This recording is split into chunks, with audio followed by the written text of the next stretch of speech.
All right, good morning councillors and all those who are present in the chamber this morning and to all those watching online. I'd like to declare the meeting open at 9:31am on Wednesday the 17th of September 2025. Happy birthday, Mum.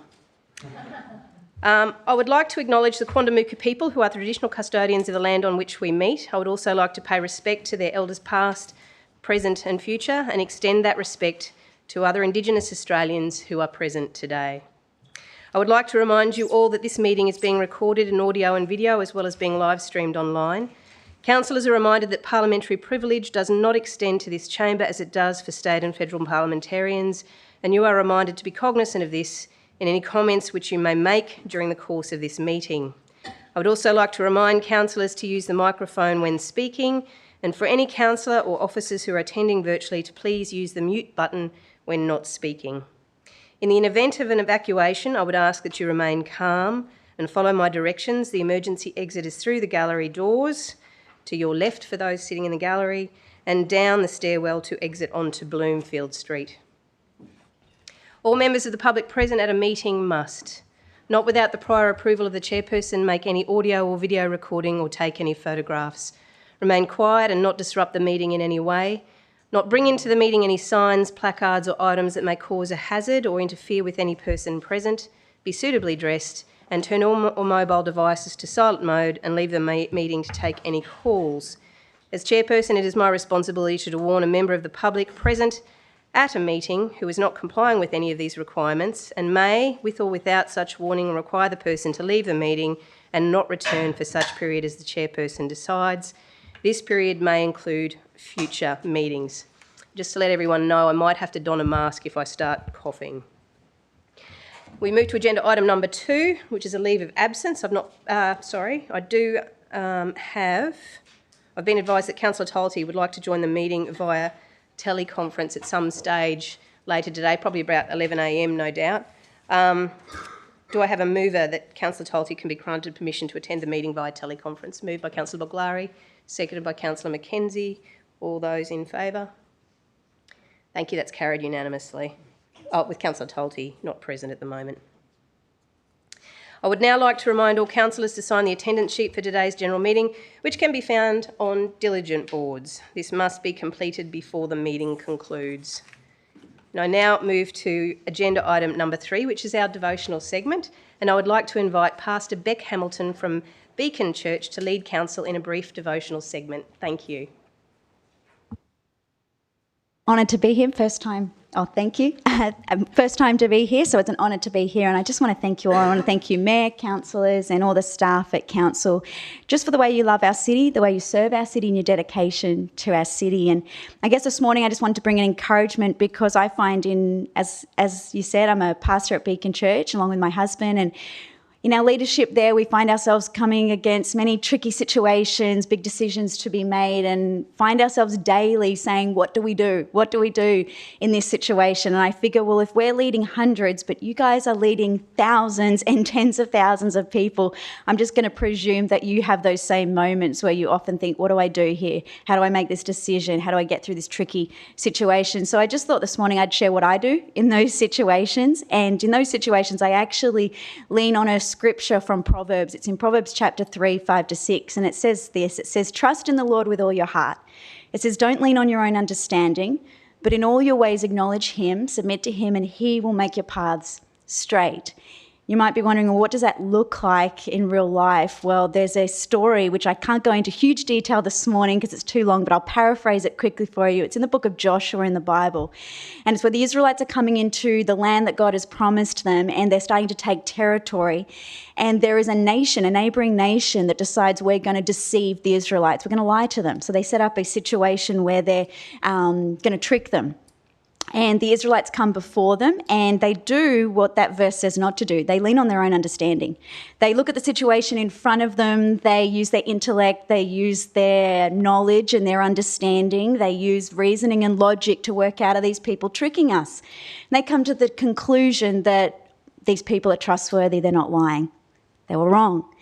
And the Bible tells us that they actually failed to do one thing, and they failed to do the most important thing. They failed to inquire of the Lord. In other words, they failed to ask God what to do. If they'd asked God what to do, he would have told them they were being deceived. He would have told them what to do, but they failed to do that. They failed to trust in the Lord with all their heart. They failed to acknowledge him. They failed to submit to him, and their paths were not straight. And they lent on their own understanding. And so I just wanted to bring that encouragement to you this morning that, hey, maybe next time you're wondering, what do I do? What do I do in this situation? I need wisdom here. Can I encourage you, maybe give it a try, maybe inquire of the Lord, maybe ask God and see what he has to say, because another beautiful promise in the Bible is in the book of James, where it actually says, if you lack wisdom, you should ask God. And it says this, it says that he gives generously to all. And so I just love that. I love that God is not stingy with handing out wisdom. He's actually generous with it.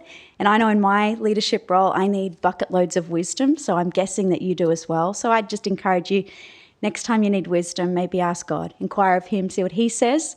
He might just tell you what to do in that situation. In fact, I think he will tell you what to do in that situation. So can I just pray for you as we close this morning? Father God, I thank you for our mayor. I thank you for these councillors and all these staff, Lord, that just love this city, dedicate themselves to this city and serve this city. And Father, I just pray that you bless them, that you protect them, that you strengthen them. Lord, that you give them wisdom to take on the tasks at hand. And Lord, I thank you that in your word, you promise that if we ask for wisdom, you will give it to us generously. So Father, I pray for each person in this room that as they undertake the work that they've been called to, that Lord, they will ask you for wisdom and that you will tell them exactly what to do. Father, I pray that you bless each person in this room. Lord, that you keep them, that you make your face shine upon them, and that you give them peace. And I pray this in the mighty name of Jesus. Amen. Amen. Thank you very much.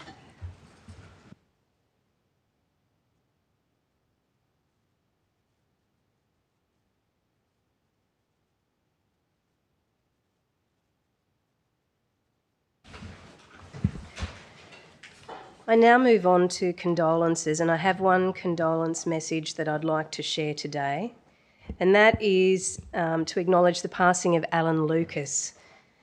And Alan Lucas was a very well-known Redlands Coast resident and a member of the community for many, many years. And he was a real estate agent and a committed Christian who assisted many charities and church groups. Alan was involved with the Redlands Easter Family Festival for many years and was a chairman and founder of the Christian Business Network, which holds regular breakfasts and provides opportunities for business owners to connect, celebrate their faith and friendship. Alan was also a long-standing committee member of the annual Redland City Mayoral Prayer Breakfast that raises funds to support the chaplaincy program in local state schools. He was actively involved for about 10 years, from 2013 to 2023, working alongside other community leaders, including Pastor Glenn Gray, who initiated the event, and representatives from Scripture Union Queensland to organise and deliver the breakfast, mostly working on generating sponsorship. The business where Alan worked was also an event sponsor for many years, reflecting his personal and professional commitment to community wellbeing. Alan's service to the community was recognised in 2005 when he was named Citizen of the Year at Council's Australia Day Awards ceremony. Alan's sense of community and generous spirit will be missed, and to all of those who had the opportunity to meet him, know him either a lot or a little, will know that he was an indelible figure in the community. So on behalf of the Redland City Council, I extend my condolences to Alan's family and friends.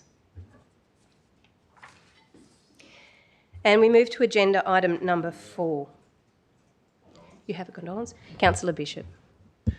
Yes, Madam Mayor, thank you, councillors. I have a condolence this morning just to acknowledge the passing of former Birkdale resident William Robinson, who lived with his wife Shirley and their 6 children on Collingwood Road between 1970 and 1984.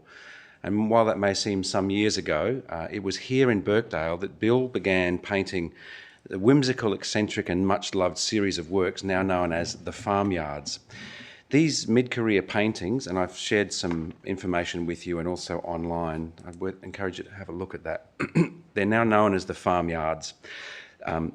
These pictures capture images of chooks, of goats, cows, tin sheds and backyard dunnies. It's a way of life that has all but disappeared in just a few short decades.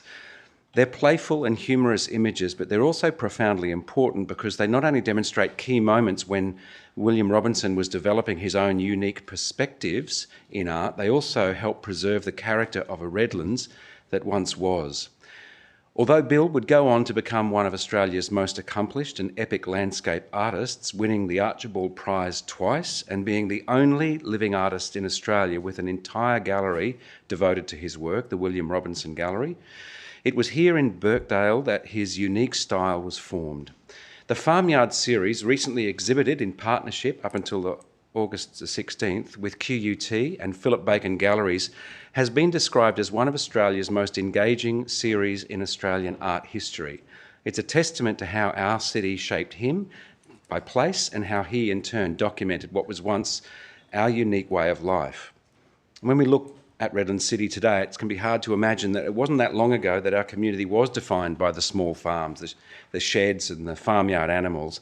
Bill has captured that world with great affection, love and wit. And in doing so, he's given us more than paintings, he's given us a cultural record for our living heritage, a reminder of who we are and how we got here. Many locals do still recall his eccentricities as a resident and a teacher who used to get a lift up with people like Ian Kelk up to the Brisbane College of Advanced Education. And to them and to Shirley and his family, I extend respectful condolences. William Robinson leaves behind a legacy that resonates well beyond Redland City, but it is one that began here, and his work will continue to remind us that a simple perspective shift can transform some of the most ordinary scenes of daily life into moments that hold tremendous meaning and importance. It's no doubt his work will help us to observe the natural world with awe and wonder, and I do urge people to have a look at his works or visit the William Robinson Gallery at Old Government House in person. Thank you very much. Thank you, Councillor Bishop. We now move to agenda item number 4, which is the recognition of achievement. And I'll take a moment here to acknowledge we've got some wonderful things happening around the city, but one of the major occurrences over the last month was the opening of the Quampi Arts and Culture Centre. So I want to formally recognise the opening of Quampi on Minjerribah, North Stradbroke Island. It's a significant milestone for our community and a proud moment for Redlands Coast. And Quampi celebrates the rich heritage, creativity and resilience of the Quandamooka people. It provides a dedicated space for First Nations artists to share their stories, showcase their work and connect with audiences locally and nationally. And on behalf of Redland City Council, I extend a warm congratulations to the Quandamooka people, Kayak and all involved in bringing Quampi to life.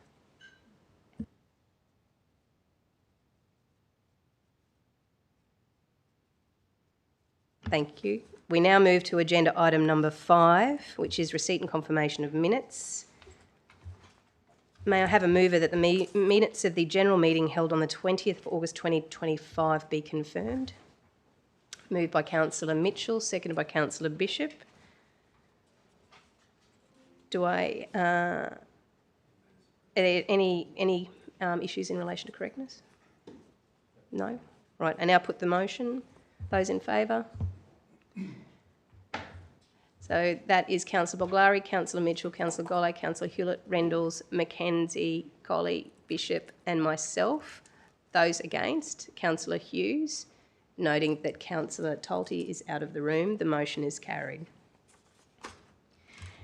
Move to agenda item number 6, which is declaration of prescribed conflict of interests and declarable conflict of interests. Councillors are reminded of their responsibilities in relation to a councillor's prescribed conflict of interest and declarable conflict of interest at a meeting. Details of these responsibilities are also outlined in the agenda. Please be reminded that all interests need to be declared at a statutory meeting of council. This means any prescribed or declarable conflict of interests relating to an item being discussed at a non-statutory meeting needs to be declared at the general or special meeting preceding the non-statutory meeting or workshop. A potential list of items to be discussed at all non-statutory meetings are made available to councillors with each workshop agenda before the preceding general meeting so that this can be achieved. These declarations can also be made at any time throughout the meeting. Does anyone need to raise any conflicts of interest? No, thank you. We move to agenda item number 7, which is matters outstanding from previous general meeting. And the CEO will now give an update on the matters outstanding from previous general meetings. Thank you, CEO. Thank you, Mayor, and good morning. In terms of matters outstanding from previous general meetings, there are several items. Item 7.1, the draft Birkdale Community Precinct Local Government Infrastructure Designation Consultation Report. A report will come to a future meeting of Council. Item 7.2, the Birkdale Community Precinct. A report on this matter will come to a future meeting of Council. Item 7.3, benchmarking with Northern Queensland Councils on vegetation policies. A report will come to a future meeting of Council. Item 7.4, indoor sports facilities planning. This item has been workshopped with councillors and is available as a late item to be brought onto the agenda at item 11 under the order of business should Council choose to do so. Item 7.5, Cleveland Revitalisation Town Centre Project Update. A report will come to a future meeting of Council. Thank you, Mayor. Thank you, CEO. Agenda item number 8, which is a mayoral minute. There are no mayoral minutes for today's meeting. Agenda item number 9, which is public participation.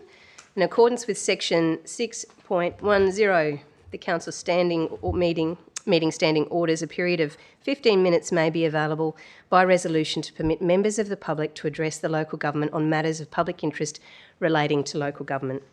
We have a resident who would like to speak today, so we'll need to move a motion to suspend standing orders. Can I have a mover and seconder that the meeting standing orders be suspended for 5 minutes?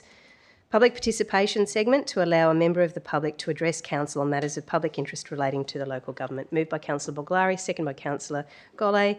I put the motion. Those in favour? Thank you. That is carried by, I'll just go through the names given Councillor Tolte's out of the room. Councillor Boglari, Mitchell, Golay, Hewlett, Rendles, Mackenzie, Hughes, Colley, Bishop and myself, noting Councillor Tolte is away from the room. You may have noticed the signage in the chambers regarding public participation at meetings. It is Council's usual practice to require any person wishing to address the meeting to state their name and suburb or organisation that they represent and the subject they wish to speak about. This information is recorded in the minutes of the meeting, which is a public document available for inspection at Council's administration building and published on Council's website. I also advise that the meeting is being live streamed and that by speaking you acknowledge and agree that this meeting can be seen live in the public domain. Any person addressing the meeting will state their name and suburb or organisation they represent and the subject they wish to speak about. Stand unless unable to do so. Act and speak with decorum. Be respectful and courteous. Make no comments directed to any individual council employee, councillor or member of the public, ensuring that all comments relate to council as a whole. As chairperson, it is my responsibility to consider each application on its merits and consider any relevant matter in making my decision to allow or disallow a person to address the local government. Only those members of the public who have an approved application are able to do so. Details on how to apply are on Council's website. It is also my responsibility to determine the maximum number of speakers based on a number of persons wanting to speak at the time and the time available. Each speaker has a maximum of 5 minutes, dependent on the number of speakers. I can withdraw the approval to address Council before the time period has elapsed. Debate or discussion cannot be entered into at this time. I will provide a time indication within that 5 minutes at the 4-minute mark to let you know that you have a minute left. And this morning we have Mrs Rousseau. Please move forward to the lectern to address Council. And when you get to the lectern, could you please state your name and suburb or organisation you represent and the subject you wish to speak about? Thank you. Thank you, Madam Mayor. Emmanuel Rousseau, Ormiston, private citizen, and fee for paper rates notices is the topic. Despite having lived in Redland City for over 30 years, this is my first time attending a council meeting. I'm here to give voice to residents whose needs and circumstances are being dismissed by council, despite council commitments to social inclusion, accessibility and equity. The issue I wish to raise is one that many in our community expect council to actively champion: the removal of the compulsory fee for paper rate notices. I have urged every councillor to reconsider this discriminatory fee which punishes those not digitally connected, yet Council defends it as a way to encourage digital uptake to save money. While encouragement may work for most, penalising residents for circumstances beyond their control is unfair. A council member noted that 7 councils currently charge a paper fee. However, this does not make the practice fair or reasonable. Just because others engage in something that is exclusionary and discriminatory does not mean it is acceptable. I say to Council that 70 out of 77 councils do not impose such a fee. The fee may seem small at $1.70 per quarter, but combined with the highest rates rise in Greater Brisbane and the rising cost of living, it is yet another burden on households. However, and more importantly, this fee undermines Council's own commitments to equity and inclusion under the Community Engagement Framework, Access and Inclusion Principles, the Redland Corporate Plan and the Local Government Act 2009. Local councils are funded by taxpayers to provide services equitably. Essential communications like rates notices are part of that core service. Charging residents for a basic notification simply because they are not digitally connected goes against this principle. Paper notices are not just about convenience. They are the only way for some residents to receive their rates notice. While some may rely on relatives or caregivers to make a payment, the notice must still reach ratepayers directly to satisfy legal requirements. For some, paper notices address digital literacy challenges, help protect against online security risks, and offer the assurance of a tangible record, informing residents what they owe and when. Without them, some residents face the risk of confusion, costly missed payments, and unnecessary hardship. Why can't Council advocate for such residents instead of penalising them through no fault of their own? Picture the city of Inclusiveville. To collect their rates notice, Inclusiveville residents must reach the first floor of the council building via stairs or a lift. Seeking to encourage residents to take the stairs, lifts cost money, Inclusiveville Council now charges a fee for the lift. Most choose the stairs, but for some the lift is essential and not a choice. This so-called cost-saving measure ends up punishing those at a disadvantage through no fault of their own, exposing the gap between policy and reality. Here, in our very real Redland City, this paper notice fee does exactly that. Council may point to no or few complaints, but that is only because those most affected have little voice and aren't aware the fee is being introduced. I respectfully ask, do councillors genuinely believe this fee is inclusive? Do they support and uphold Council's own commitments to inclusivity? If so, does this fee not directly undermine Council's standards, prioritising revenue over fairness? How can such a policy be justified? 1 minute to go. Our community deserves answers and transparency. Savings should be smarter, not punishment. Decisions must reflect fairness, inclusivity, and accountability, not short-term cuts that harm those least able to push back. Denying free paper rate notices dismisses the real challenges faced by the most disadvantaged. Council faces a choice: eliminate this unfair and discriminatory fee and uphold its commitment to inclusivity, or disregard the realities of the city's most vulnerable. Fairness must come first. The community is watching. Thank you. Thank you.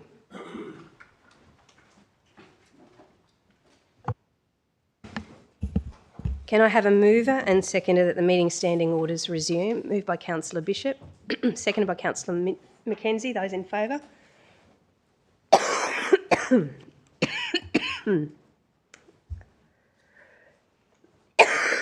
Sorry, those in favour again, and I'll do a count.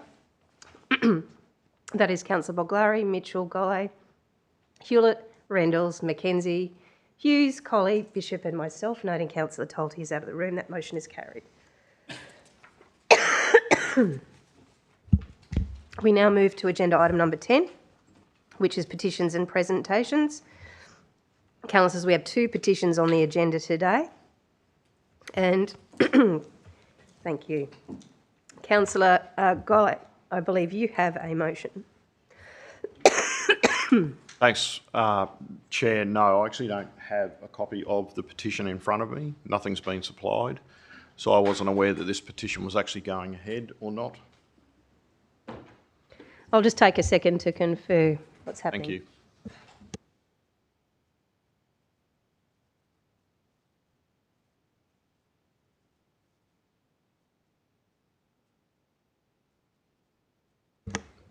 Wait one, it's buried.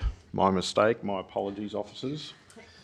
Please next time put it on top of the pile. Thank you. Thank you.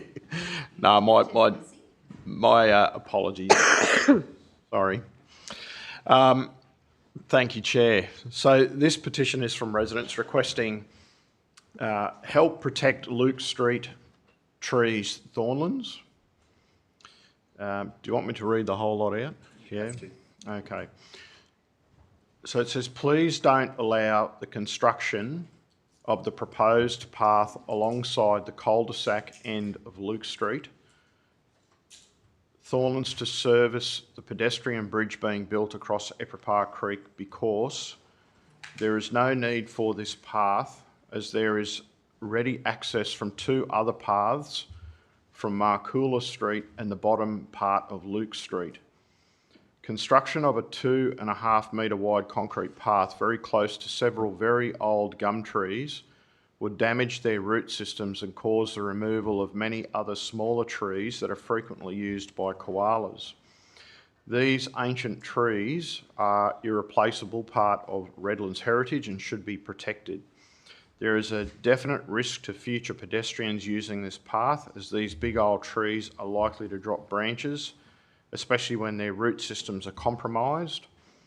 As the proposed path is on council land and maintenance for safety reasons and possible liability costs would be very expensive, we respectfully request the council reconsider the construction of this path. That's pretty much it. Thank you. Now, You move the... yeah, I'll move the motions of an operational nature and be received and referred to the Chief Executive Officer for consideration. Thank you. Do I have a seconder? Thank you, Councillor Bishop. I'll put the motion. Those in favour? As Councillors Boglari, Mitchell, Gole, Hewlett, Rendles, Mackenzie, Hughes, Colley, Bishop and myself, noting Councillor Talty is out of the room. That motion is carried. We move to agenda item number 10.2, which is petition. Councillor Rendles, you have a motion to speak to. Petition to speak to. Yes, thank you, Mayor. That I have a petition from the residents of the Southern Moreton Bay Islands. The petition requests Council commission, compile and publish a clear, comprehensive and accessible report addressing the following matters of public interest.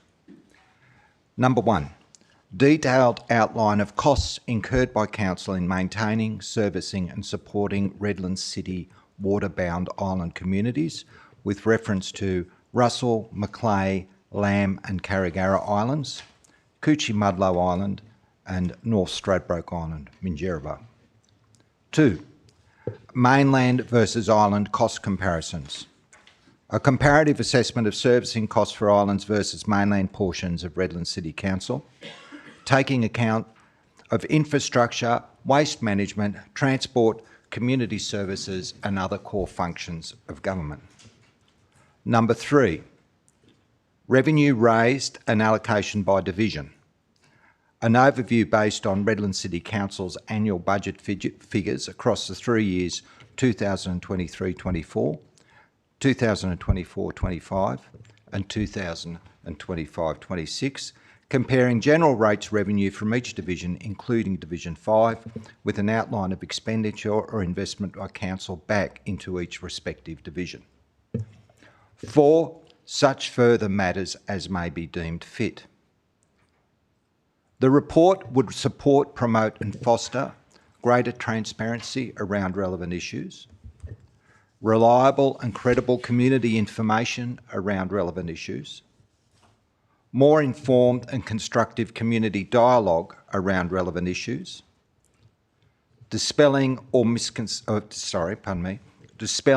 misconceptions over or underservicing, over or undercharging across the city. This report would also help identify areas of efficiency, need and opportunity in future planning and delivery of council services. We respectfully request Council receive this petition in a spirit of open governance and commit to producing and publishing a report as requested for the benefit of all ratepayers and residents. I would move that this petition is of an operational nature and be received and referred to the Chief Executive Officer for consideration. Thank you. Can I have a seconder for the motion? Councillor Colley, put the motion. Those in favour? Councillor Boglari, Mitchell, Golly.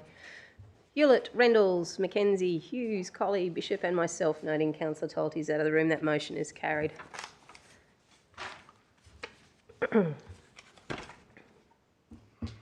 Giving myself a facial sauna here. Presentations. I've not been advised that there are any presentations today. Order of business. Councillors, there is a late item proposed for the agenda. Can I have a mover that the late item indoor sports facilities planning be accepted to the agenda and discussed at item 16.2? Moved by Councillor Colley, seconded by Councillor Boglari. I put the motion. Those in favour? Councillor Boglari, Mitchell, Guy, Hewlett, Rendalls, Mackenzie, Hughes, Colley, Bishop and myself, noting Councillor Tolty's out of the room. That motion is carried. We next have agenda item number 12, reports to Council, reports from the Office of the CEO. There are no reports from the Office of the CEO in the ordinary agenda. Agenda item number 13, reports from organisational services.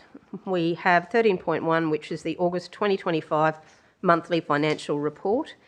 Do I have a mover for the office's recommendation? Sorry, moved by Councillor Boglari and a seconder. Councillor Mackenzie. Councillor Boglari, would you like to speak to the motion? Oh, thank you. As the report states, this is not an overall view of our financial position, but a monthly progressive report on how Council is tracking relating to this year's budget.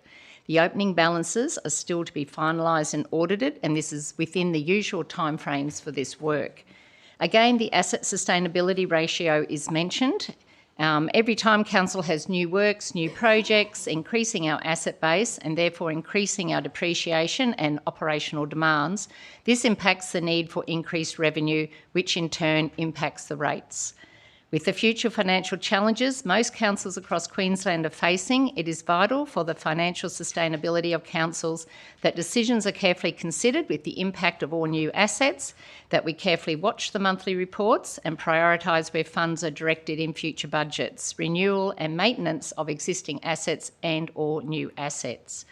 You can see there's a $2.1 million spend from the environmental levy, and I think it's very important, this levy. This is business as usual across our city so far this financial year. This has included weeding, maintenance of areas, including waterways, fire breaks, which is all essential work to protect our whole of city environment and keep our city safe. For transparency, I think it's important that sometimes we actually mention where this money goes. I would now ask Sandra, our Chief Financial Officer, to talk to the rest of the report, including the capital works. Thank you.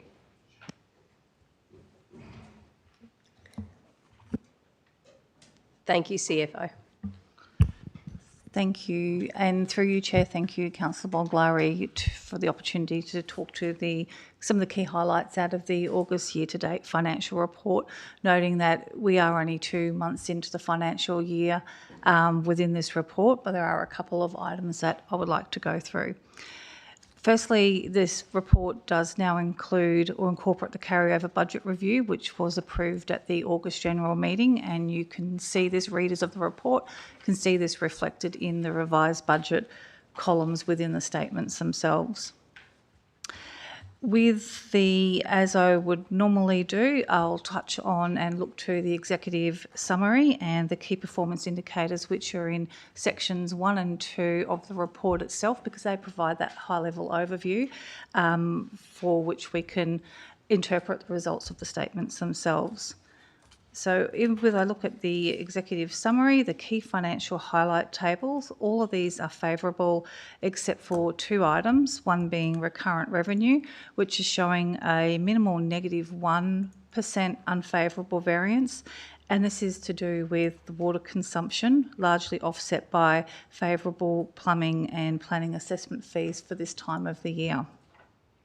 The other unfavourable key financial result within that section 1 table is the closing cash and cash equivalents, which is saying that our year-to-date actual cash balance is less than what we had forecast. And I have spoken before in other meetings around the difficulty and the complexity in forecasting where our cash balances will be, and that's all wrapped up with the expected or anticipated cash flows in and out for where we're paying vendors and suppliers or receiving from ratepayers.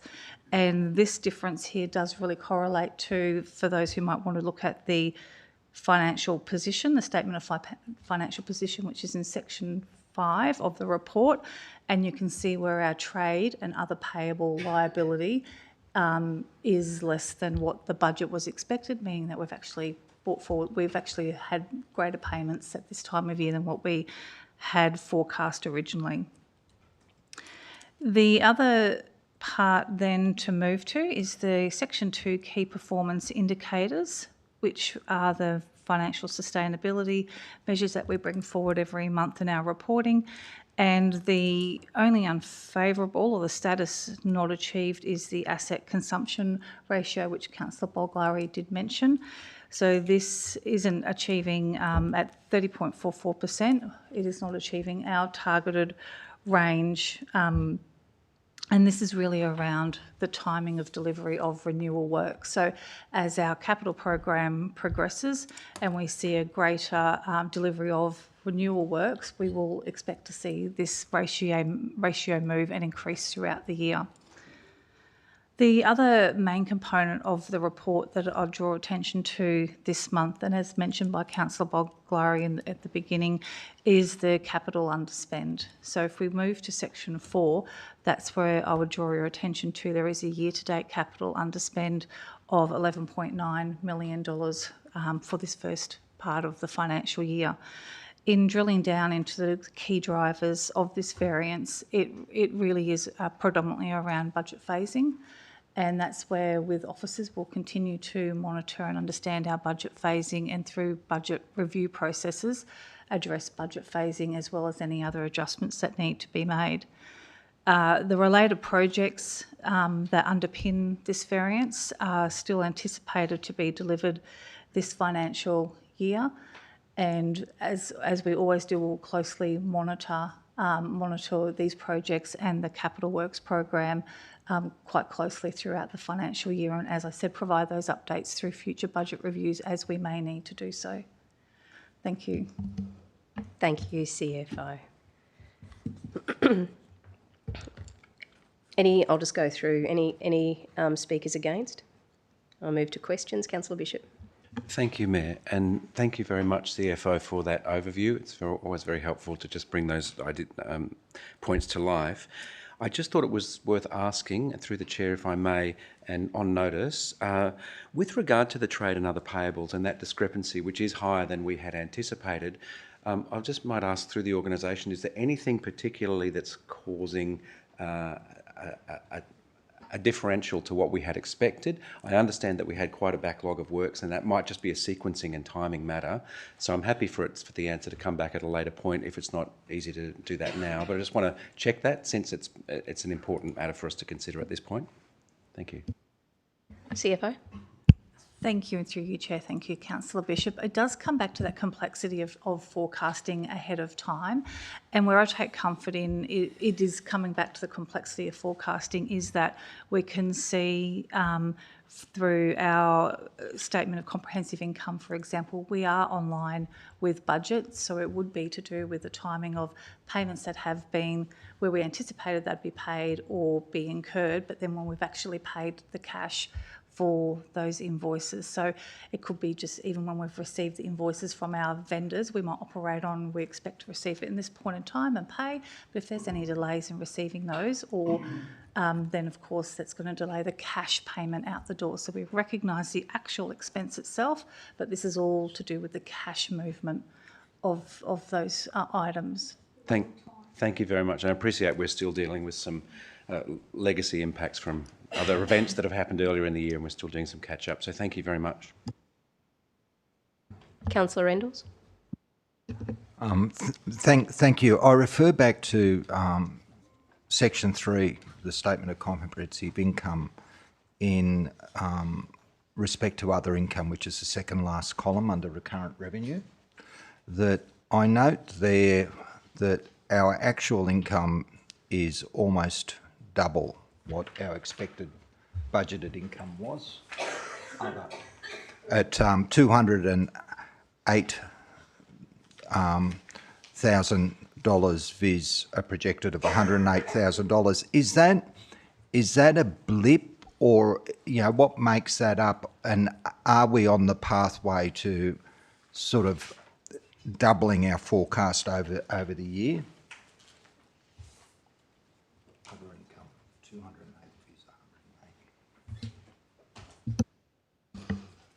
Thank you, Councillor Rendell. So that is quite immaterial income, as you would appreciate. That does not fit within the other categories. We would obviously, through a budget review, have a look at that income to say, do we expect a permanent increase in whatever the sundry type items that go through that account would be. And if we did the forecast with the officers and said this is a permanent favourable variance, then we would adjust that through a budget review and bring forward the rationale of why we believe it's a favourable variance for those specific type of revenue lines, noting that they would be the small sundry revenue lines at that budgeted value. Thank you. Councillor Mitchell. Thank you, Chair. I'll ask this as a bit of a Dorothy Dixer, and it might go through to the CFO or Councillor Baglari. There was the comment around the importance and transparency of financial information, and my question would be, including the Council's plans and financial information website, where might the community go if they wish to deep dive into further financial information on an ongoing basis? Through you, Chair. Thank you, Councillor Mitchell. And if I understand the question correctly, it's if the community can access, obviously, will be able to always access the financial reports on Council's website. They are released as part of the general meeting minutes. On our website, we also have the budget documents, which provide comprehensive breakdown of the budget, which is, of course, what we're reporting to each month here. There's also the listings to the appropriate policies related to any of our financial information. We have the financial strategy that's published at the time of the budget, as well as the community financial sustainability report. So I encourage for anyone of interest that they navigate through to the the meeting agenda, which always has our monthly financial reports, but to actually understand where the budget and therefore the costs that are coming through against that budget is, you can navigate through to our website for any of the budget documentation, which covers what I mentioned in addition to the Capital Works program as well. Thank you. Any other questions? Councillor Baglari, do you have anything to say to sum up? Oh, look, I don't think anything's more important to Council than our finance, and any little bit of extra information we can get out to our community. I certainly wasn't criticising our transparency at all. I was just thinking little explanatory sentences here and there to help our community, because we all get the questions when we're out there about where does the money go. So we're just trying to just put little 101 budget information facts out there. And I think the environmental levy was one that I had several questions about myself this year. I'm presuming other councillors probably did too. And I'm trying to explain where that money goes. It's very valuable work. So thank you to the CFO. Thank you. I now put the motion. Those in favour? Councillor Boglari, Mitchell, Guy, Hewlett, Rendles, Mackenzie, Hughes, Colley, Bishop and myself. Noting Councillor Talty is out of the room, that motion is carried. We now move to agenda item number 13.2, which is the Redland City Council meeting schedule for 2026. Do I have a mover for the officer's recommendation? Councillor Hughes, and a seconder, Councillor Colley. Councillor Hughes, would you like to speak to the motion? Thank you, Mayor. Our yearly Redland City Council meeting schedule 2026 is before us for noting. Thank you very much, Mayor. Thank you. Do I have any questions? No? I now put the motion. Those in favour? Oh, sorry, Councillor Hughes, you'd like to sum up? Yeah, I'll sum up and just my comment. Just draw our councillor and our community's eyes to the October 14 date when you have a look at the attachments there.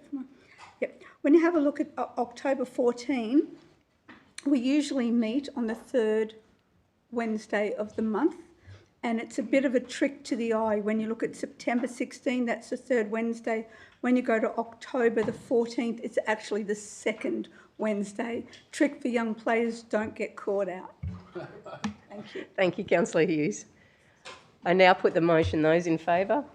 Councillor Boglari, Mitchell, Guy, Hewlett, Rendles, Mackenzie, Hughes, Colley, Bishop and myself. Noting Councillor Talty is out of the room, that motion is carried.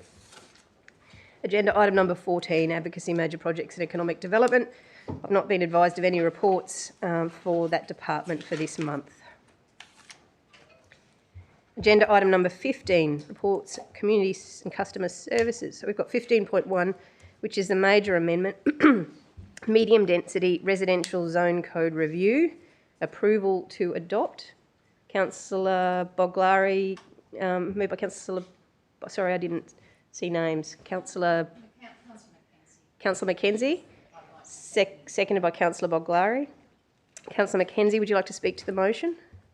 Just briefly to note that we actually started this process over 5 years ago, back in May 2020, when we, as a council back then, resolved to undertake a review of the medium density residential zone. We actually did public consultation on this 4 years ago, so it has been a very long time since probably the public has seen this, and we then sent it to the state for their interest review and for approval. As a very high overview, the amendment proposes refinements to city plan to facilitate improved design outcomes for multiple dwelling housing, such as apartments and townhouses across the city. But we do have members of the planning team to go into further detail for us and to give the public a refresher on what we went out to consultation on 4 years ago. Thank you. Thank you. And Dean Butcher, I understand you're going to speak to that. Thank you very much. That's great. Thank you, Madam Mayor, and thank you, Councillor Mackenzie, for your question. So just leading on from the introduction you provided, so a review was undertaken. Council resolved to prepare an amendment, and the key changes that are embedded in the amendment package, and just for the record, this is not an exhaustive list, there are improved integration between performance and acceptable outcomes, including clarifying side, front, and rear setback requirements, outlining design criteria for communal open space. There are enhanced landscaping provisions seeking deep planting areas to support the retention or establishment of significant trees. There are new assessment criteria seeking for development involving 5 or more apartment dwellings to provide a mix of dwelling sizes in terms of number of bedrooms to accommodate a range of household types. There's a new maximum building stories and height table. There are amended provisions to support the freehold titling of townhouse developments. There are additional diagrams and graphics to convey the outcomes sought. So that's just a high-level overview of what's contained in the amendment package. That amendment package was then submitted for state interest review in November 2020, so it is quite a long time since that was submitted. The Planning Minister subsequently approved the amendment in June 2021 for consultation, and we undertook consultation in August and September, during which time we received 105 public submissions, with the most of the submissions supportive of the proposed amendment.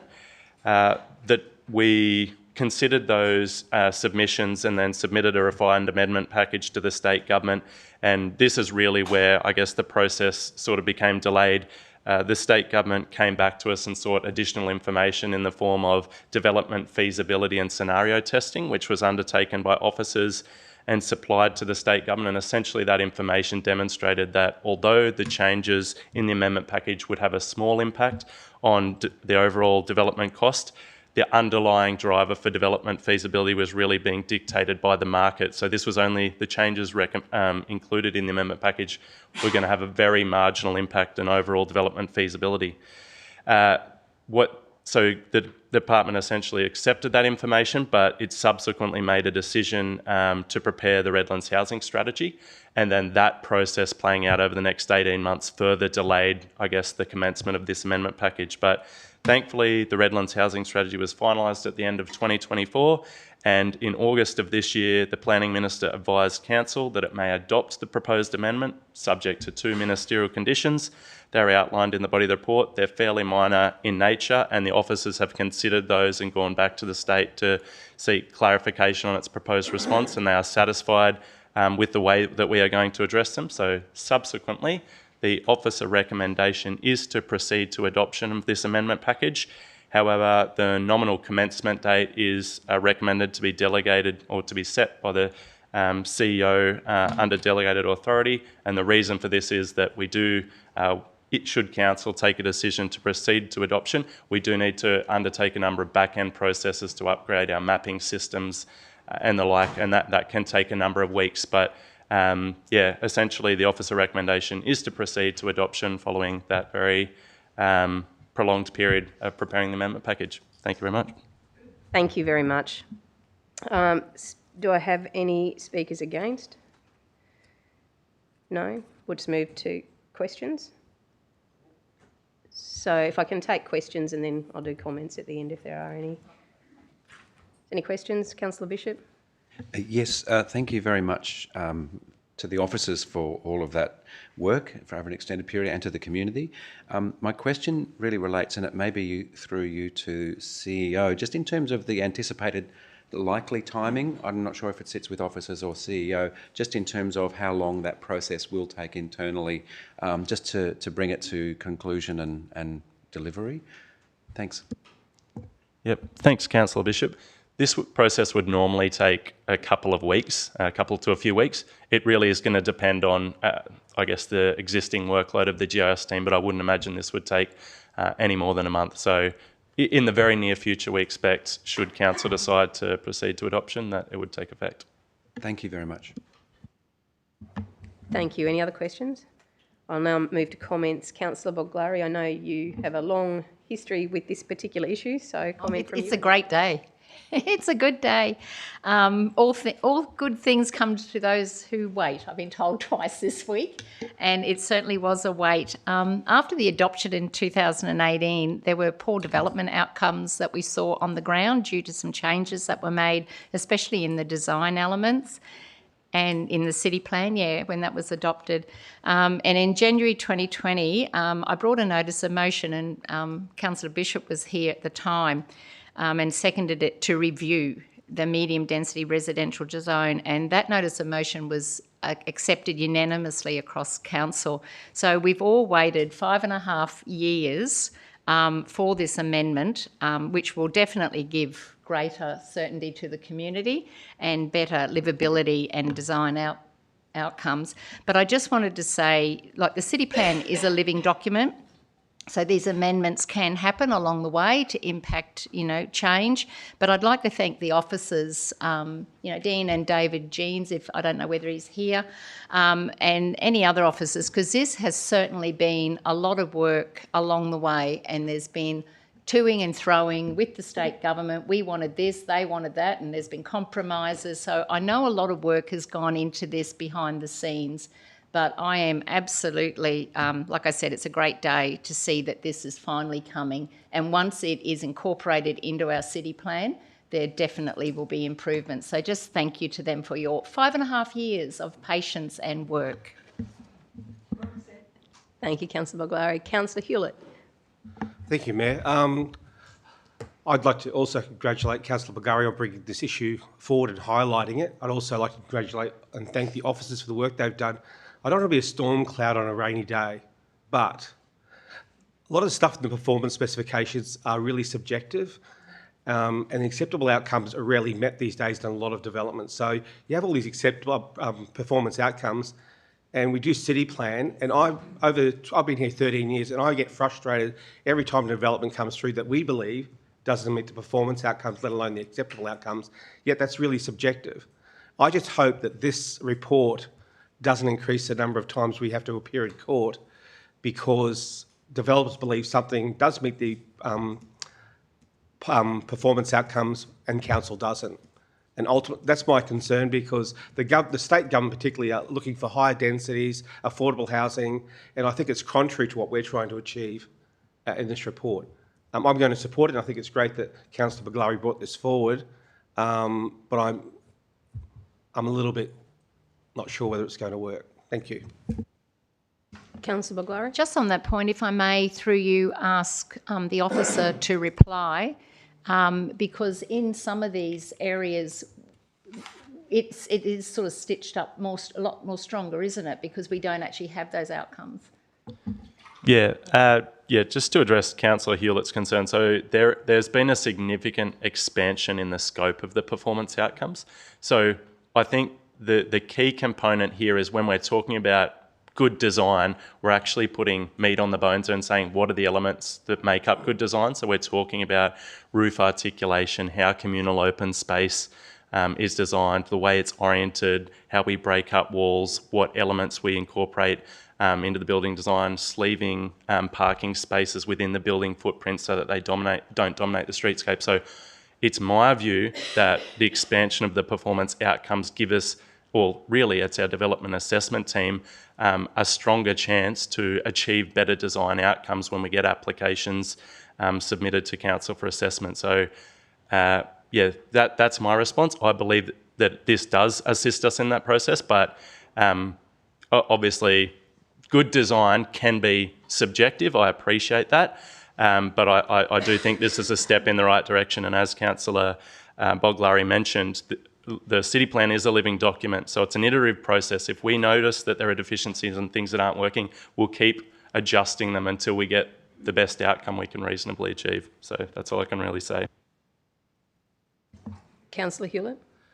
Just in response to that, if I was a judge sitting in a P&E court, I'd say that Redland City Council has now changed performance outcome to prescriptive outcomes, and I'd throw it out. That's me personally, because we've now put acceptable outcomes into the performance outcomes, which defeats the whole purpose of having a performance outcome, in my opinion. I think it's great, and I really hope it does work, but I'm very sceptical that it will. Thank you. Then we've got Councillor Mitchell and then Councillor Golley. Yes, thank you, Mayor. Certainly has been a bit of a unity ticket, I think, in council that changes needed to be made. So that's great that we've got to this point. I'd take a moment to thank the current state government actually for moving it along, because it was a 5.5-year process. So good on them for spitting it out the other end, because that's where it's been stuck. They are important changes, and I'll while this is across the city, I'll talk significantly this last couple of years, in particular 3 years, the Cleveland Town Centre. There's been an enormous number of applications and coming through, and most of them are pretty straightforward and well designed and go through, but some of them have been pushing the boundaries, and I'm not saying that in a bad way. It's just the boundaries are uncertain, and I like Dean's words of putting some meat on the bones. So I think this does put some meat on the bones for helping with that those amenity outcomes. I don't think necessarily that the state requirements and the national requirements of housing and the impacts that will have on density and things are contrary to what we do. It is what we do, and we just need to make sure that we're getting the best outcomes within all the within the frameworks and regulations that we need to do. We're on the threshold now. We have started the review for the new city plan. So this is entering our current city plan as we approach a new one, and that might seem counterintuitive, but actually it's just part of the ongoing process and just a call to arms for the community to say, as we move forward, please engage with the current city plan review, because there will be further input required from you to help us meet the state requirements, but also maintain those things that are precious to our community in the right areas and loosening things, and that's, again, not intended in a negative way, in the right areas to provide certainty to everyone. So, yeah, I'm really happy to see this today, like all of us, but look forward to the new city plan and making further refinements together. Thank you. Thank you. Councillor Golay. Thank you, Chair. I'll support this today, and congratulations to all who put the work forward and the advocacy. But I'm of the same opinion of Councillor Hewlett. I'm very sceptical where a lot of work goes in by council to produce a city plan and to have the amendments, etc. But then we end up with the developers using their legal means and state documents to literally overrule what is the community's wishes and the council's best possible outcomes for the community. And it really shows that where there's a will, there's a legal way, and we can have all the greatest expectations from the community and present the best possible advocacy at any point in time, but we're constantly overruled, and you have that tier level of documents that ends up in court where we get pushed aside. So it really does start to question, is a city plan really viable? Is the work that we do actually accepted truly by the state based on our community's needs? And if we look at what's about to come, and I'm receiving dozens of submissions on various projects that are coming in Southern Thornlands and in Division 3, it doesn't matter how the land is zoned, it doesn't matter how it's supposed to be designed in accordance to the city plan or what work we've done. Somehow or other, the developers get around that and lodge something totally obscure to what's meant to be on that site, and suddenly it's just accepted and it's all good hunky-dory. Community, suck it up. We don't care what you think because we'll just move on anyway. We've made our bucks. And our whole city plan and the work we do becomes irrelevant. So I'll support this, but I can see it now. They'll skirt around it. They'll find a way. Thank you, Councillor Golay. Councillor Bishop. Yes, thank you, Mayor. Look, I think it's an important point that's been raised by Councillor Hewlett, the consideration of how this may get interpreted at a later point.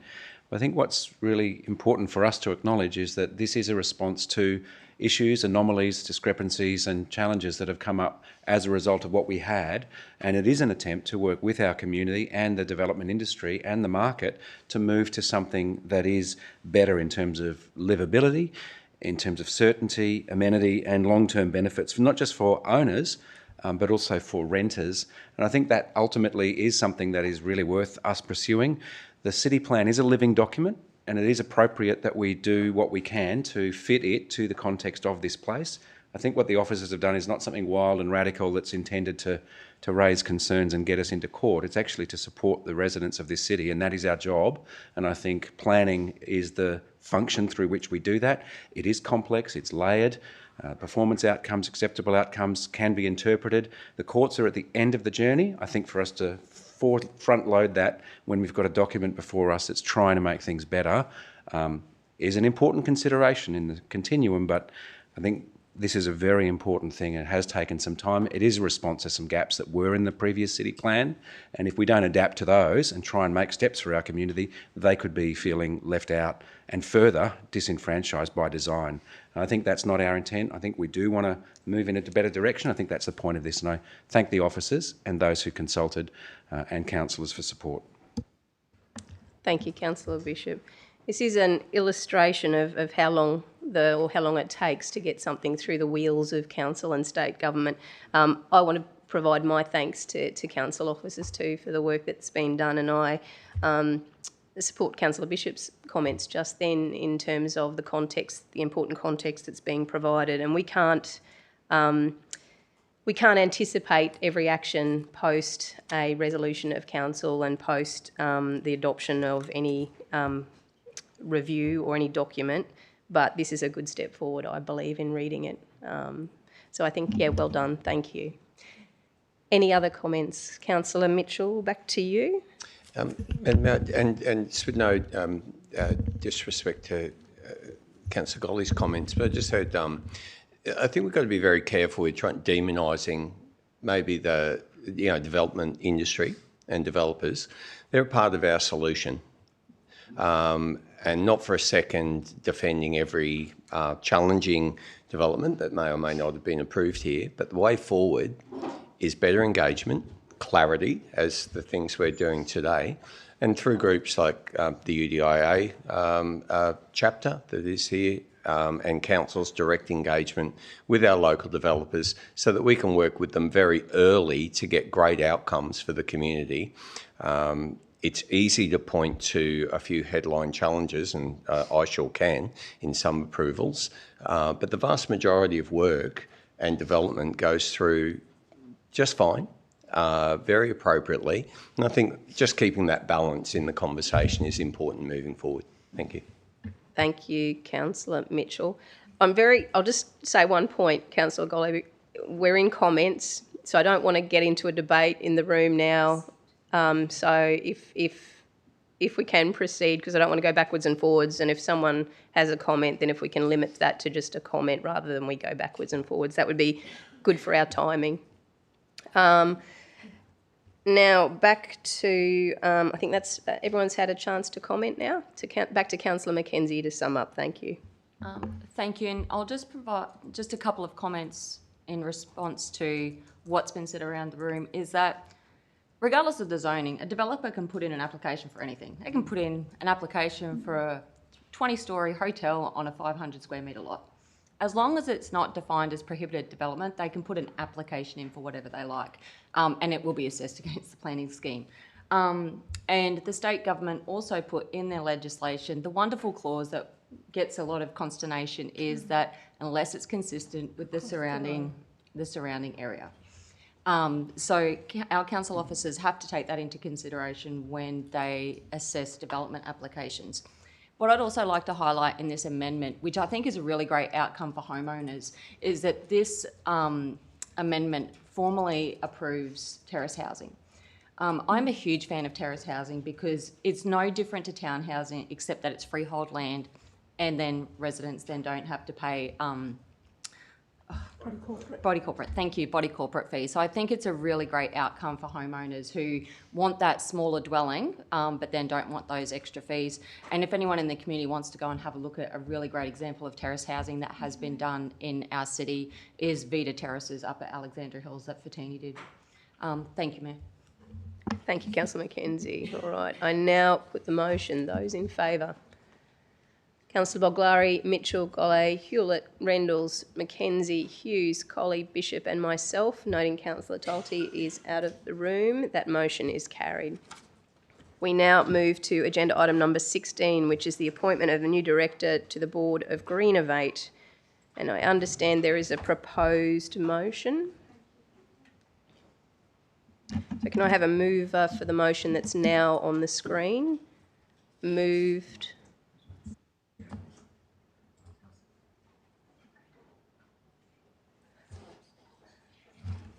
Just take a moment to double check.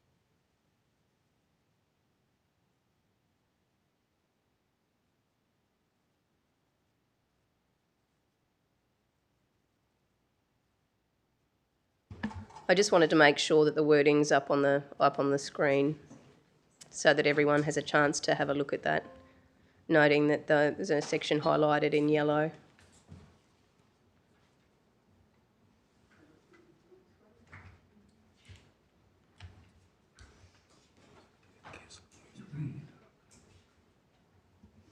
Councillor Hughes?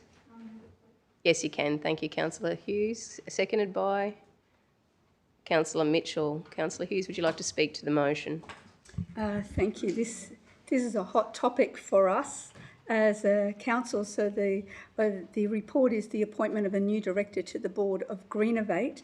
And just to refresh the community, Greenovate is a joint venture between Redland City Council, Ipswich City Council and Logan City Council to build and operate a materials recycling facility. It's known in the acronym the MRF, MRF, and that will receive, sort and process the contents of our yellow lid recycling bins. So it is so important, it is absolutely so important to get the contents of those yellow bins correct.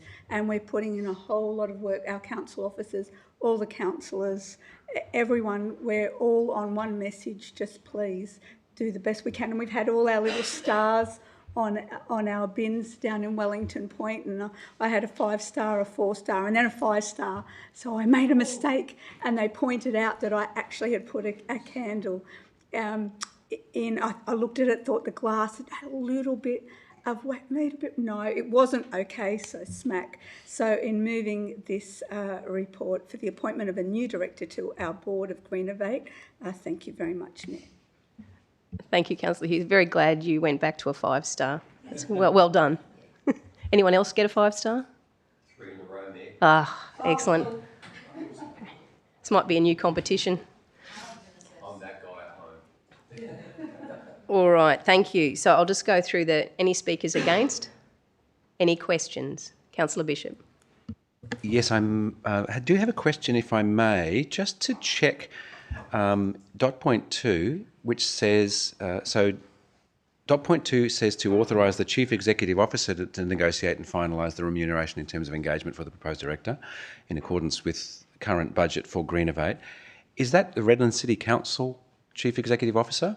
I just want to clarify, because we're saying Chief Executive Officer, but we're talking about a different entity. Do we need further clarification around which Chief Executive Officer? I think it just flags for me. I think we just need to be clear what it is that we're saying, because this is a new piece. I just thought I'd ask that question through the chair, if I may. Thank you, Councillor Bishop. CEO? We'll go to the Chief Legal Counsel. Chief Council's General Counsel, Andrew Ross. Thank you, Chair. Correct, it refers to Council CEO. If I can direct you to page 286 of the agenda. It's on the first page of the report. Our Council CEO is the shareholders' corporate representative. This amendment in 2 really just highlights that it should be signing off on the documentations for the new director if accepted by Council. Thank you, appreciate that. Thank you, Councillor Bishop. Councillor Golly. Thanks, Chair. Through you, could officers just explain what this star system is that certain councillors have raised? It's not related. It's not related to this motion. I can run you through it later. Yeah, I was going to say, is there some type of an initiative that the public can get involved in? It is, and Council's rolling out a lot of information in relation to it at the moment. Oh, so I better stop putting engine blocks in my recycling bin then. Right, okay, got that. Thank you. Thank you, everyone. All right, any other questions? Councillor Baglari. Oh, just for clarity, through you to the CEO, that would be in collaboration with the other CEOs, wouldn't it? Because it sounds here like we're directing you to do it all on your own, but yeah, it's in collaboration with the other CEOs. This is to negotiate on behalf of Redland City Council, isn't it? Yeah, not just. I just wanted.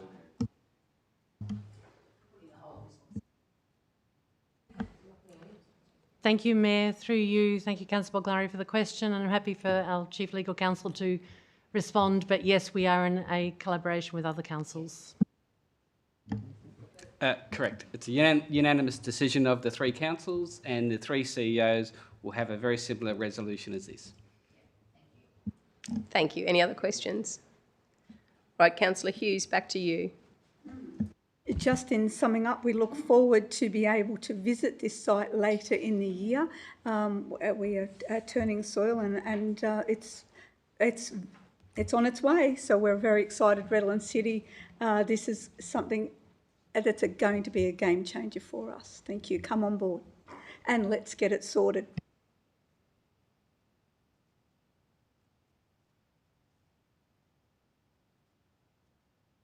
Thank you. Very nice tie in there. I like the slogan inclusion at the end. Well done. I now put the motion. Those in favour? It's Councillors Boglari, Mitchell, Golay, Hewlett, Rendles, Hughes, Colley, Bishop and myself. Those against? Councillor Mackenzie.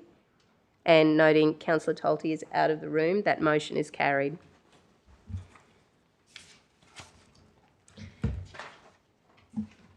We now move to agenda item number 16.2, which is the indoor sports facility planning.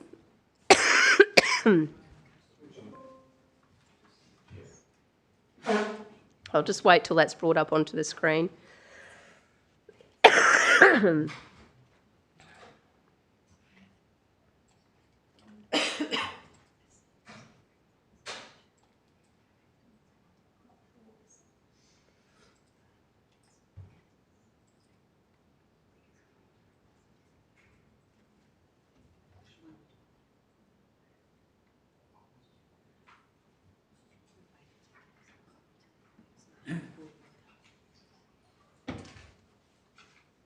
So this came through this morning, I believe, and I saw the supporting attachment at about just after 9 a.m. this morning.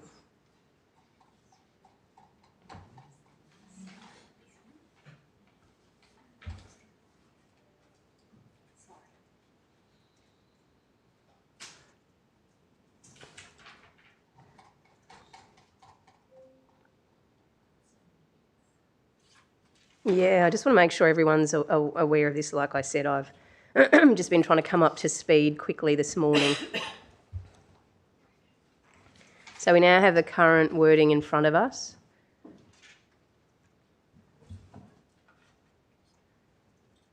All right, do I have a mover for the officer's recommendation? Councillor Colley, seconded by Councillor... Sorry, Mayor. I know that the public hasn't seen the officer's recommendation, but there is a minor change, and I would like to move the motion as it appears on the screen.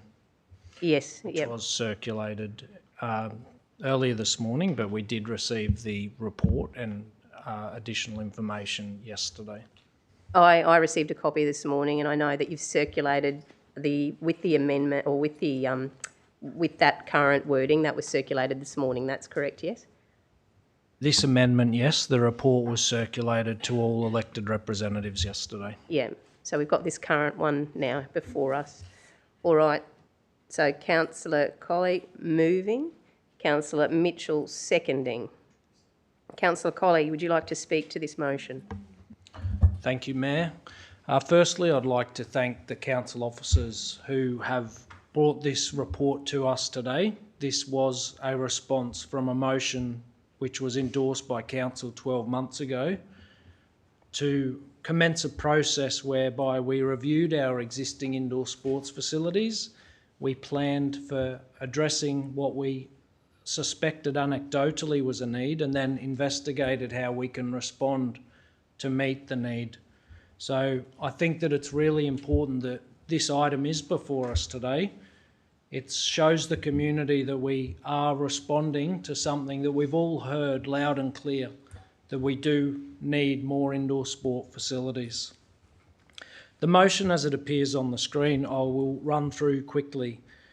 The Council resolves to endorse the Indoor Sports Facility Action Plan, to provide in-principle support for the preferred sites for a new indoor sports facility, to authorise officers to undertake the due diligence, master planning and business cases for the preferred sites over the next 12 to 18 months, including options for further co-location of council and community facilities as part of a large integrated precinct and project, that a further report be brought to a future meeting of council for consideration regarding the master planning process, business cases and next steps, which may include the potential refinement of preferred sites pending the results of future work as outlined at point 3. And then there are some short-term actions there as well to address the current indoor court access constraints. But I think the headline item and the headline point in this motion before us is that we are looking at preferred sites, and it is important for everyone to be aware that there is a plural there. A final decision has not been made about where we may potentially construct a new indoor sports facility. Further work is still required. Without endorsing and supporting this motion today, our council officers don't have that authority to go and undertake that further work. By adopting this motion, as I just outlined, we will go through a process of further due diligence, master planning, and developing business cases for what are the preferred sites. We know there's great expectation and demand from the community for these facilities, but we also have an important responsibility to ensure that our decision making is financially responsible, and this process allows us to do that. The indoor sports facilities needs and the shortage that we all know about are also going to be addressed in the medium term with the new facility, but we also acknowledge there are some temporary or short-term solutions which are going to be assessed now to meet the immediate need. Advocating to state primary and secondary schools to secure increased community access to indoor facilities. Yes, please. Investigation into the feasibility of covering existing outdoor court facilities to expand all-weather use. Engagement with the Queensland Government to explore co-investment opportunities for enhanced community access to school-based indoor sports infrastructure. As I mentioned before, this motion is a positive step to continuing our commitment to deliver the infrastructure which our community needs.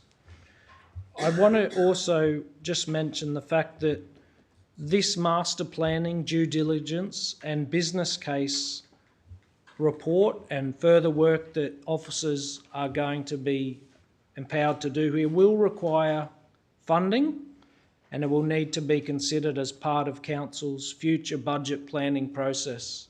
There are many things... 30 seconds to go. There are many things our community demands of us, and what I have certainly heard loud and clear is that they do want us to pursue this facility. So I do think it is a responsible thing for us to be investing our ratepayers' monies into. Thank you. Thank you. Any speakers against? Councillor Bishop. Thank you, Mayor. Councillors, we all know that this is a highly anticipated piece of infrastructure for our city. An indoor sports stadium comes also with a significant price tag, and there's no doubt that our community wants and deserves such a facility, and I share that aspiration, and I would love Council to help us to deliver one. But before we talk about where it should go, I think we need to be crystal clear about how it can be delivered and funded. For me, the first question is not about the site selection, it's about the ownership and funding models for future delivery and management. Are we expecting this to be 100% council owned and operated? Is it going to be 100% commercially owned and operated? Or is it going to be a public-private partnership with some shared responsibility across stakeholders, partners and users? This clarity for me is what is essential and what we should have at this stage. Once council's considered the most likely option, that we understand the scale of the financial commitment that's required from us, then we can match the reality of that to the design, the outcome and the partner expectations. Only then do I believe that we should be making informed decisions about which sites would be most fit for purpose or how they need to be adjusted. My concern that if we start with the sites particular ones referenced here and consideration of others, each which have competing interests, existing uses and some capacity constraints, we potentially risk locking ourselves into some challenges that may compromise other city priorities. We could end up chasing multiple rabbits and catching none. And as mentioned, we are going to have to resource work that will need to be done, and that could become quite expensive. So while I wholeheartedly support progressing towards an indoor sports stadium, I urge for us to have caution rather than urgency and a late report in order to have clarity at this stage. We must manage our community expectations honestly. Sure, they want a facility, but we've got to ensure that the project is financially viable before moving too far down that path. I do support dot point 5, and I think all of those things are really important for us to proceed with. But if the majority does support this motion today, I would encourage us to build in some review points so that should business cases reveal insurmountable financial or site constraints, a council has the option to revise or even to opt out and allow the market to solve the problem or the issue. That kind of disciplined sequencing protects both our community's aspirations and our financial sustainability. Confidence of delivery is important, but the confidence has to come from sound planning, aligning our budgets, clarifying partner arrangements, and setting clear limits about what is affordable. That's how we turn aspirations into reality. Finally, while we're discussing major sporting infrastructure, I'd also like to flag that I believe we need further strategic review of our city's aquatic needs, including consideration of a modern, updated aquatic facility with a 50-metre Olympic swimming pool to FINA standards. And that conversation should sit alongside this one so that we develop a coordinated strategic approach to sporting and community infrastructure that's fit for the 21st century. So thank you very much, but that's my view, and I appreciate if Council goes ahead with this. I do hope that we can have some revision points to consider rather than just assuming or allowing the community to assume that we're just going to deliver this regardless. Thank you, Councillor Bishop. Speaker for Councillor Mitchell. Another great day where after quite some time we today have the opportunity to actually move forward with some careful planning that will allow all the questions that we've just heard to be answered. Without it, we'll be flying blind and we will put the brakes on.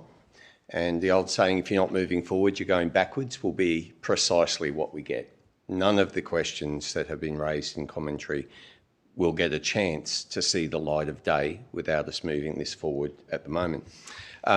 It's a great report, thanks officers, and we've had plenty of conversation together and workshops, and I've been keen to see this move forward. There's certainly significant need and demand. There's no shortage. We're short already 15 to 18 courts. We can't go there straight away, but we won't know what the pathway is until we get this planning work done. We now need that detail. There's mentions of 2032 legacy, but there's so much more than that. The social benefits, the health benefits, the economic benefits that flow from the potential outcomes that we'll be investigating are there and plain to see. So I would just urge that this is, as the pastor said this morning, we seek wisdom. We can ask God. We can also ask consultants, and we can ask our community, and we can ask planners, and all that goes in the mix. But let's make decisions, and the decision that moves us forward today is to actually enable the planning which locks nothing in but gives us the rich information that allows all those questions to be answered. And let's get on with delivering a few things and knowing what the things we can deliver and with who and what partnerships are going to come forward. So thank you. Thank you. Any speakers against? Any questions? Comments? Councillor Guy. Thank you. I'm a little bit torn, Mayor, of which way to go on this. For a start, I don't support one of the sites that's actually down and heavily constrained in my area. Councillor Golly, I'll just caution you about the confidential aspect of... Yeah, I haven't named anything. Thanks, Chair, I accept that caution. I guess for me, if I bring it back down to basics, if I'm running my household budget and I haven't paid off my mortgage, do I go and build a pool? And that's Wendy saying. Where did you hear that? That's Councillor Boglari saying, folks at home, so I've just pinched that. But look, Redland City Council seems to have this habit of we want everything shiny and new and built and fresh, and it's got to be because some dominating committee in a sports area said we must have it. In 10 years, I've probably had more requests from residents to build an entertainment precinct for youth where you have roller skating and entertainment aspects for the city than in 10 years I could probably count on one hand, and these would be committee members that have come to me and said, can we have an indoor basketball stadium? In fact, in the last 3 years, I've had an email from the head of basketball and a former email from the head of basketball saying, can we have an indoor stadium? There are so many school halls sitting empty, not being used. We seem to lead with our chin on all these projects where we don't want to raise rates, but we keep piling on with projects to go, well, this will be shiny and new and it's an economic thing. But we haven't even finished half the things that we've started. So I'm all for getting information. Let's get the information. But I do not want to commit and say, yep, we're full steam ahead because some committee who could change in the next 12 months anyway says we want it. We are still a fairly small regional city with a limited rate base to keep propping up project after project after project. There has to be other mechanisms to support the payment of these projects if that is truly what all 170,000 residents want, is an indoor stadium. Like I said, most parents I talk to are looking for an area of entertainment, an entertainment precinct where kids can go and enjoy themselves over and above having, you know, a sport attached to it. And it seems every time someone moves to town and comes up with a new sporting idea, suddenly council's got to fund that new sporting idea with its own clubhouse and, you know, amenities. We have to look at this from an economic aspect of can we really afford it? Like I said, I'll probably support this today, but on the grounds that, similar to what Councillor Bishop said, we've got to have some checks and balances. You've got to be able to put the brakes on.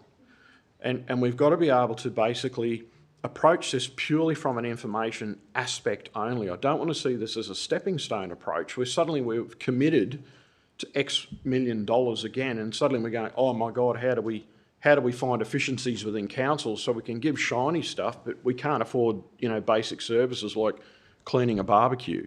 Like, come on. Yeah, I have concerns that we keep going neck deep into projects, leading with the chin. The state doesn't really contribute anything. The feds don't contribute anything, but we're expected to cover everything.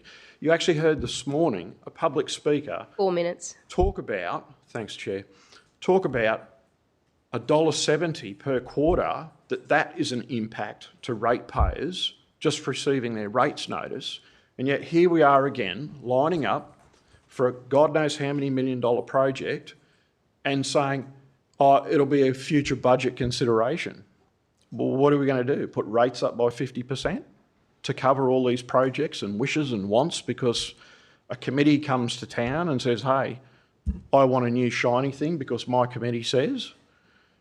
I think there needs, like Councillor Bishop has said, we need to get every sporting committee president in the one room and go, what is it you think Redland City Council can contribute to and what can we actually deliver in reality? I had an interesting conversation the other day with a committee member who said, we'll move our sports club so long as you sweeten the deal with $250,000. You're at time. You can wrap up. Thanks, Chair. I just, like I said, all for getting information for the members of the public, all for information. But I am so sick and tired of us leading the charge on facilities that other levels of government could provide, and then we've got to find the depreciation costs and the maintenance costs, and on it goes. Anyway, thank you. That's my two bobs. Thank you. Just in relation to the comment raised about cost, this relates to the point number 3 in terms of what's listed here, due diligence, master planning and business cases.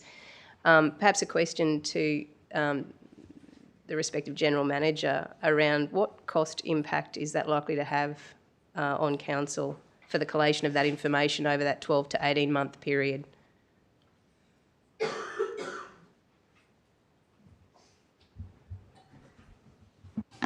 Thank you, Mayor, for the question. I can confirm that the Council department has a consultancy bucket that we use for projects throughout the year, so we would need to allocate a significant portion of that within that COSAM bucket to this specific project.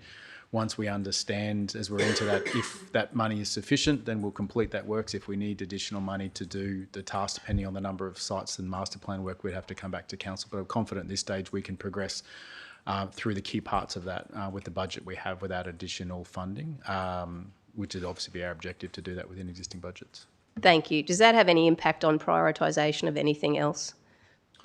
Look, not at this stage, depending on any other pieces of work that Council may seek us to do in terms of larger pieces of strategy work. I heard a reference from some of the Council around a larger sport and recreation strategy. I think Councillor Bishop raised that, and also raised the aquatic question. Those aren't currently part of our scope to progress those within this calendar year and budget year. So if there was a view from councillors to add to that, then we would certainly need additional funding. But the money that we have, we would allocate to this specific task ahead of us within that group. I next have for comments Councillor Rendels and then Councillor Boglari. Thank you. Thank you. I'll be brief. That the motion is essentially about undertaking a planning and costing exercise. It's not about deciding it. It's not about an allocation of budget. One of the issues that was raised was the issue of you need to identify the budget before you do the planning. That we are 2 years away from the commencement of the next electoral cycle, the state and federal electoral cycles, 2 to 3 years away. The Olympics is coming down the road. Having a plan first means you are in a position to have shovel-ready projects either for government funding or for private partnerships. You are not going to get a government grant to assist with anything or a private partnership if you don't have a proposal about what you're doing. So it is not, in fact, putting the cart before the horse. It's actually putting the roadmap before you even harness up the horse to the cart. In respect to the issue about putting in swimming pools before you paid off your mortgage, you might also think about that in terms of the capital value that you're putting onto your property. Or you may decide to build a carport before you paid off your mortgage. Or you may decide to do a whole pile of other things. It is a spurious argument. Secondly, in relation to the schools, the only issue that I would make in respect to that, and it doesn't need to be an amendment because it's inclusive in it and it ticks off the aquatic component, is that the dialogue that you will have with schools, particularly the state and the private schools, about access to their indoor sporting facility, will also be the segue or pathway to have discussions, which we've touched on before, about access to their aquatic facilities for competitive training. So I think that opening of the dialogue will be a positive thing. The third issue that was raised is in respect to the review process. This does not commit us to spending money. That, as with any council decision, that we can review it and we can take a report, we can take an update and decide whether to continue or delay. It does give us a level of objective review and certainty about the opportunities that relate to our existing grounds or locations that we may be considering, that this in turn gives some clarity about what other options might be available. So if you're thinking you shouldn't do this because of the cost down the track, you are essentially saying we shouldn't plan for services.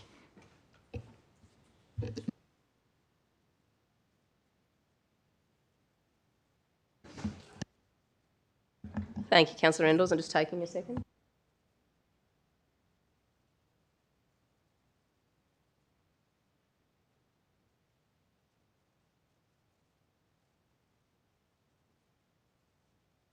All right, thank you. I've just been advised that Councillor Tolte has now entered online.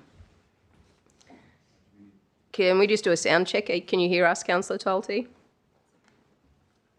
Yes, thank you, Mayor. Can you hear me? Yeah, we can. Thank you.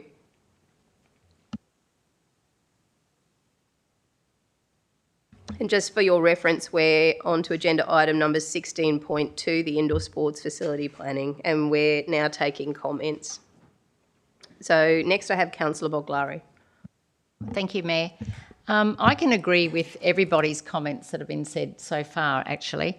I understand the concerns and I certainly understand the challenges, mainly being the financial challenges. The need for different sporting facilities has been acknowledged for as long as I've been here, and we've tried to find locations, and then it went quiet for quite a while and it wasn't given a budget priority, and now we've got more recent conversations and it's now back up front and centre. It's not to do with one particular code of sport. I think basketball, volleyball, pickleball, futsal, there's several, gymnastics, I don't know how many, what was that one? Trampolining, there's another one. Yeah, it's not one particular code that this is for. It's for several codes, which is hundreds of people, if not thousands, across Redland City. And as was mentioned before, there's mental, physical, social and economic benefits, and it's for all ages. So to me, it probably should have been a priority over some other sporting facilities which we're going ahead with at present. So I'm going to approve this, vote for this in favour today, based on that it's got, in number 4, it's got refinement of preferred sites so that we're not locked in, because I am too very concerned about the financial implications. We do need to find those partnerships. We do need to find the state government and federal, Amanda and Henry, if you're listening. We need your grants. We need your support for this community for this project. Or we need to have a look and rethink some other projects that are in the budget. If this is going to be a priority, let's have a look. Are there other projects which can be phased more or paused, so that there would be future funding available for this, for our percentage of responsibility towards it. So with the words determined and preferred now put into the motion, I'm happy to proceed with getting a business case. Hopefully that will cover all those challenges which have been mentioned by all the other councillors, and it would be really nice to actually see, so beneficial to so many people, if we could actually see an indoor stadium here somewhere, that I actually look forward to what the consultants come back to us with. But I also just caution, there are challenges. This isn't it's going to happen. This is, we're proceeding, and those financial challenges and everything else have to be overcome along the way. Thank you, Councillor Boglari. Any other comments? Councillor Mackenzie. Thank you, Mayor. And just to echo some of the comments that have been made, is that schools have sporting facilities. They've got ovals, they've got halls, they've got pools. And they are owned by the community. They are owned by taxpayers. And I know we have a motion that we put forward at the LGAQ conference regarding the sporting fields and access to those sporting facilities. But it really is frustrating, I guess, at a council level when we receive the least amount of funding from any level of government, that the burden is constantly put on us to deliver these necessary facilities, when really the state government should be activating the community's facilities at schools for community use. Thank you. State government. Thank you, Councillor Mackenzie. Councillor Mitchell. Very, very short comment on the back of some of the comments. We're also East Brisbane is the area of least infrastructure funding across the last few decades. So just to add insult to injury, but also I don't want our other state members to miss out on the call out. So for assistance. Yes, exactly right, and myself as well. But I don't want our other state members to miss out on hunting as a pack for our city. So Rebecca Young MP, Russell Field MP, and Mick de Brenny MP, could you please join your colleagues in hunting as a pack for Redlands community? Thank you. Thank you, Councillor Bishop. Thank you, Mayor. Mine is a question just to councillors, and I want to thank Councillor Colley. He held a meeting yesterday which I attended to have some discussion around some of these things, and I appreciate that one of the things that I did raise was, is there a sufficient consideration point for revision or review or refinement? And the word refinement is there, but I want to ask councillors before this vote, are you happy? Because it doesn't seem to me that we've got any break here or pause process. We're trusting that we are going to do that ourselves, which we have that right to do.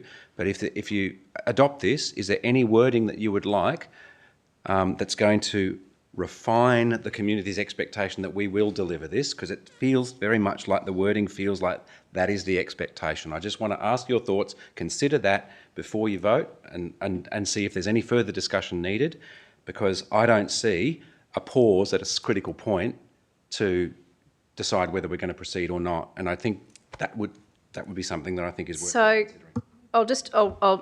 I'll give you. This is not I haven't had any hand in this, so I'll just from my perspective, because I only got this, like I said, just before the meeting. So I'm assuming that to take to point number 4, that a further report brought back to a future meeting of council for consideration regarding that process. So I would suggest, unless anyone's got anything different, that is the break in the mechanism, that a further report does have to come back to council. I'm just picking up on the subtext and sense that this is going to continue, and when I look at the wording, it feels as though anyway. I'll leave that. If everyone else is happy, thank you. All right. So I'll just make a comment too. So obviously indoor sporting complex is something that I brought to council last year prior to the last state election.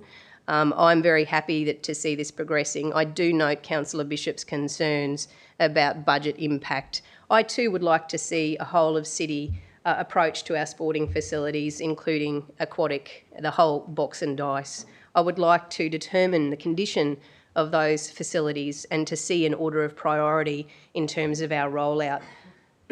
I'd like to see that because I am concerned about some of the directions that have been taken and the prioritisation, I guess. We are a council with limited resources, so we have to make sure every dollar counts. So I would like to see that holistic approach to all of our facilities, and this goes part way in terms of the engagement with our state facilities under state schools in primary and secondary, but I think there's more work to be done in that space.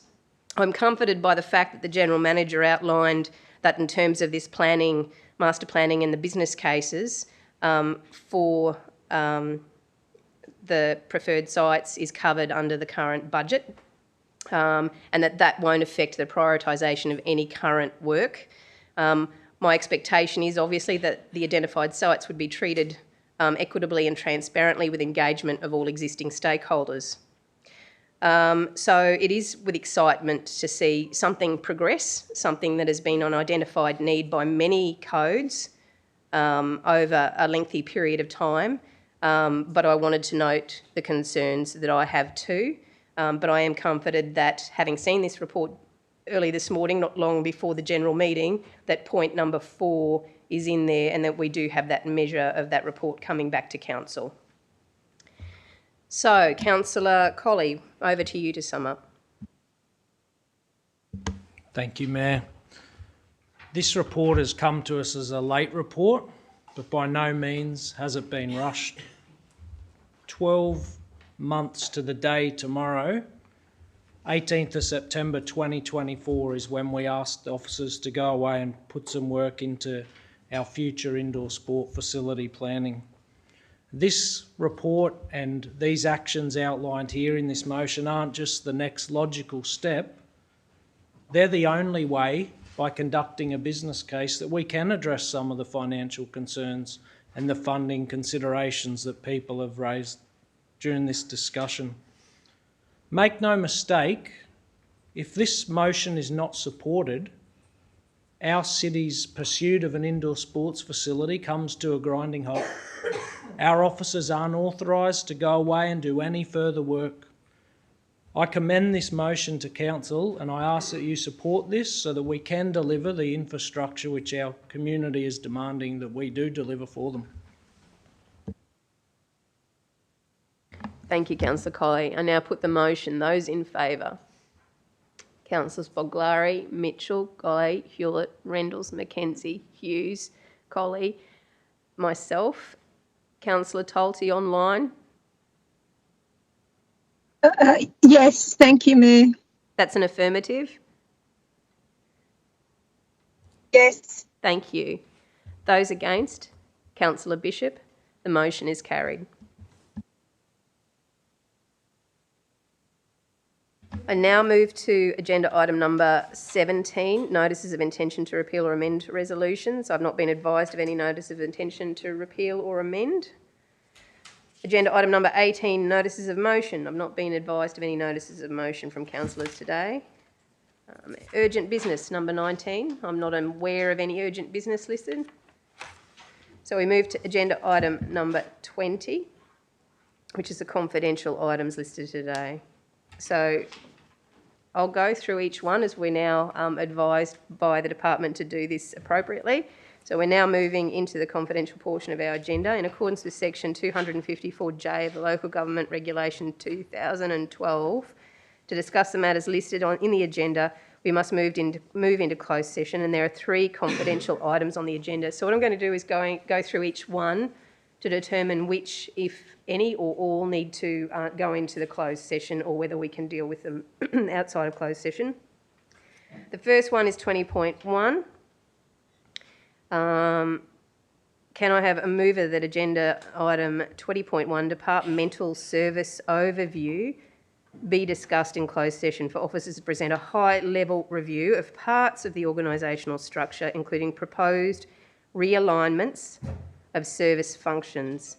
This matter is considered to be confidential under section 254J subsection 3B of the Local Government Regulation 2012, and the Council is satisfied that discussion of this matter in an open meeting would on balance be contrary to the public interest, as it deals with industrial matters affecting employees for which public discussion would be likely to prejudice the interests of the local government.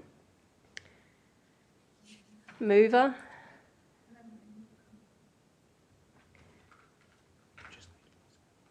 So does anyone want to? We're happy to deal with it outside. Okay. All right, so agenda item 20.2, which is the disclosure of interest in land by granting of a trustee lease. Rather than go through the preamble again, do we need to go into confidential for that one?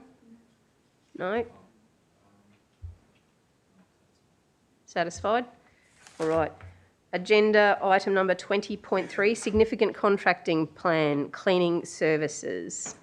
Do we need to move into confidential for that one? No? Excellent.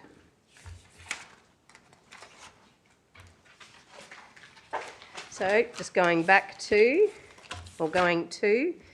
the departmental review 20.1, do I have a mover for the officer's recommendation? Moved by Councillor Hughes, seconded by Councillor Colley. Councillor Hughes, would you like to speak to the motion? Oh, sorry, confidential item. Fuzzy head. All right, I now put the motion. Those in favour? It's Councillor Mitchell, Councillor Guy, Councillor Rendles, Councillor Mackenzie, Councillor Hughes, Councillor Colley. Councillor Tolte online? Yes, supported. Thank you. Thank you. Those against? Councillor Boglari, Councillor Hewlett, Councillor Bishop and myself. The motion is carried.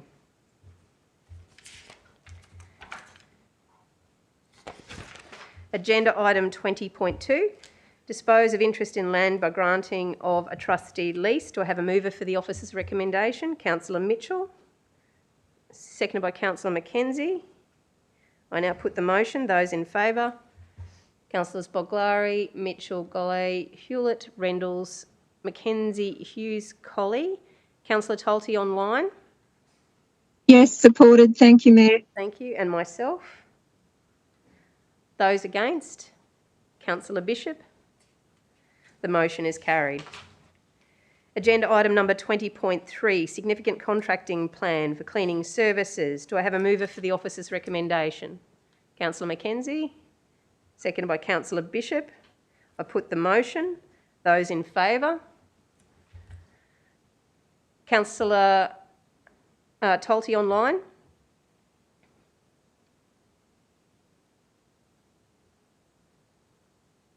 Apologies, Mayor, my phone was ringing. Yes, supported. Thank you. Thank you. That motion is carried unanimously.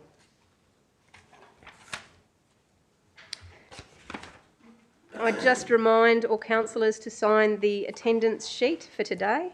I can't get into mine at the moment, so we'll have to... Yeah.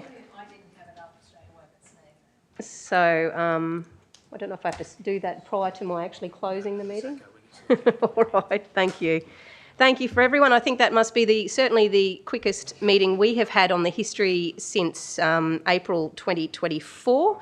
Wish everyone a very good afternoon.